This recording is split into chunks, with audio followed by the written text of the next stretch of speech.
You see, we are created in a magnificent vibration, in an absolutely magnificent vibration. Born risk takers. Free. That conditioning takes place after birth. You can change it. It takes guts. It takes goals. And you know something? You're sitting there watching this and you're thinking, my God, I'm going to change something. I always say, keep reminding yourself that you have tremendous reservoirs of potential within you, and therefore you are quite capable of doing anything you set your mind to. You really can. I don't care what the cynics tell you. Quit listening to some of your peers. Now, all you must do is figure out how you can do it, not whether you can or not. When are you going to do it? When are you going to do it? You've got to create a sense of urgency. I'm going to do it right now. If you can see it, you can do it. But the beautiful truth is you can do anything. We got to know there is a place.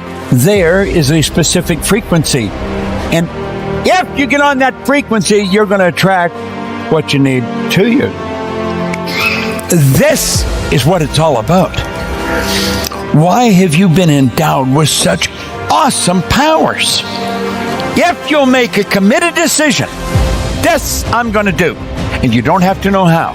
You do not have to know how. The second you make the committed decision, you flip your brain onto the frequency that you have to be on to attract what you have to attract to manifest the thing that you want.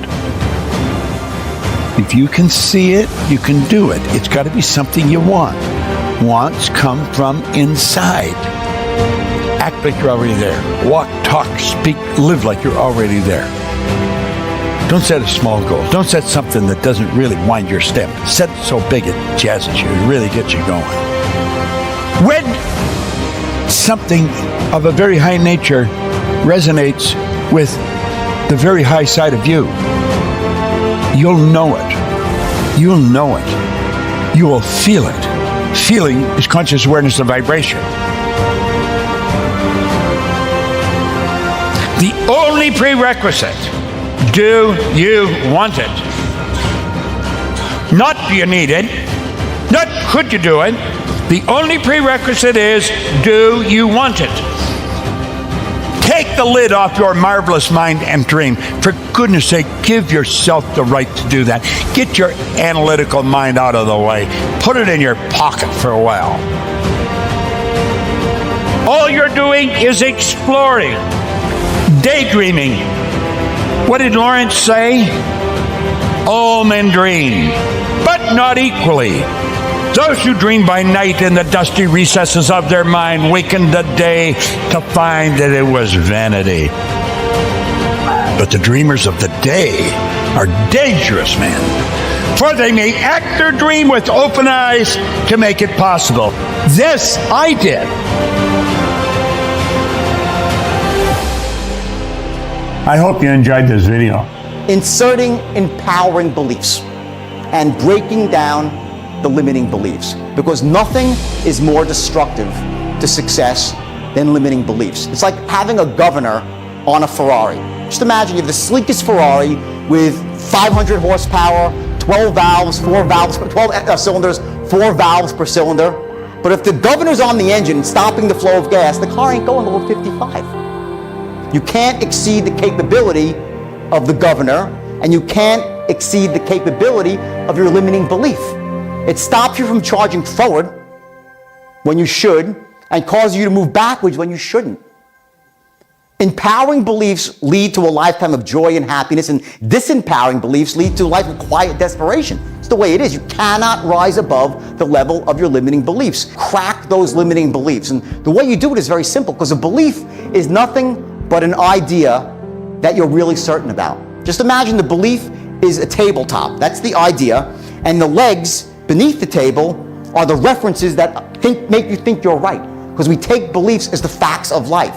So my belief was what? That my past will always haunt me, and my reference to any negative article or anything that happened, I'd say, you see, I'm right, my past will always haunt me. That's how a belief is built. But what happens is this, the truth is, and one of the fundamental tenets of neuro-linguistic programming is, we are not our past experiences. We are the capabilities and the resources that we've gleaned from them. Shit happens to people. You make huge mistakes, but you're not those mistakes. You're not your bankruptcy. You're not your failure. What you are is the lessons that you've learned from that you can use now. You're the resources that you've gleaned from that you could use now. When you change the way you look at things, the things you look at change. When you change the way you look at things, the things you look at change. And it's true. You go back to any belief that you have, and you look at it from a different angle with different resources in you: unconditional love, confidence, clarity, certainty, and your beliefs all of a sudden take on an entirely new meaning.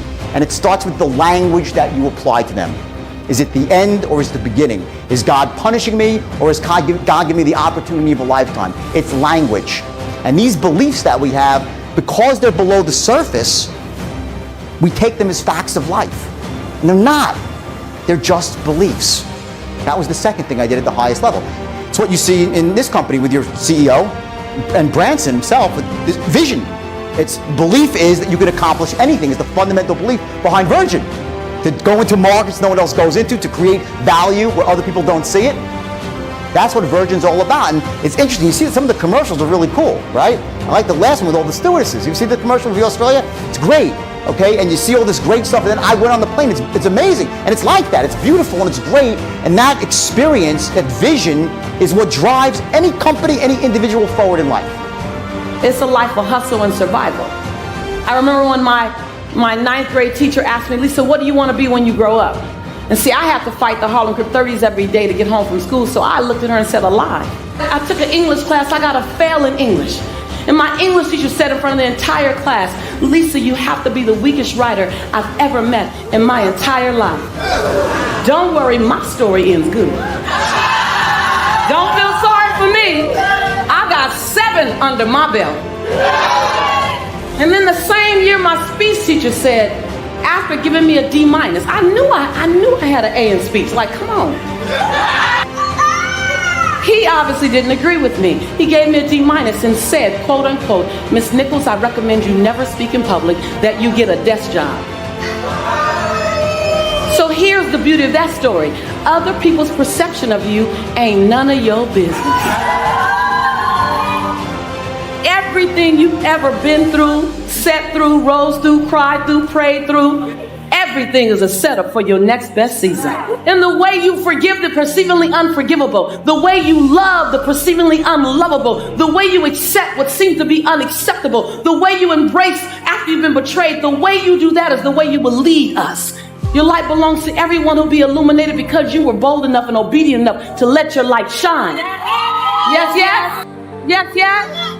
And every time you cross someone's path and they can't handle your light, you know those people that they try to give you reasons why you should tone it down a bit.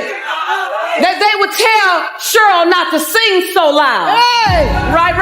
They would tell me to shut up in class. They tell you you're kind of strange. You know those people. Dream snatchers, vision busters. Don't be mad at them. They can only love you to the capacity in which they're able to love themselves. Don't be mad at them.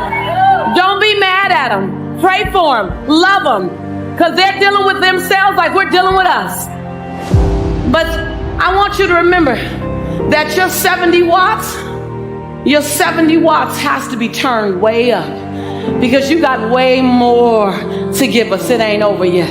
Don't put a period where God put a comma. And when you turn it up to 159 watts, you know, you keep turning it up. You stop dimming your light. You say, today is the first day of the rest of my life. And you turn it up. You're going to find people that can't handle your light. And before today, you might have dimmed your light. You might have shrunk a little bit. You might have tempered it down a little bit. But after today, I want you to see this. After today, turn the lights up. After today, you don't dare dim your light.